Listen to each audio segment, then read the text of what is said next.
The following video will make you fluent in one of the hardest languages in the world, my native language of Arabic. And the only thing you need to learn is one phrase, Inshallah.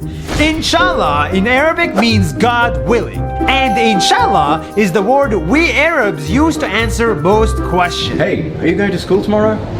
Inshallah. We won't respond with yes or no. Instead, we say Inshallah. Inshallah. Meaning, if God wishes, I will come. If God doesn't wish, I won't come. The decision is up to God. And it's up to you to understand what they really Inshallah. mean. Are you coming or not? Yes or no? Inshallah. Inshallah. Inshallah. Inshallah. The next time you meet an Arab and we ask you a question, you don't need to know the language or the answer. Just say Inshallah, and somehow, someway, everybody understands each other. That's 1 minute. Inshallah. See you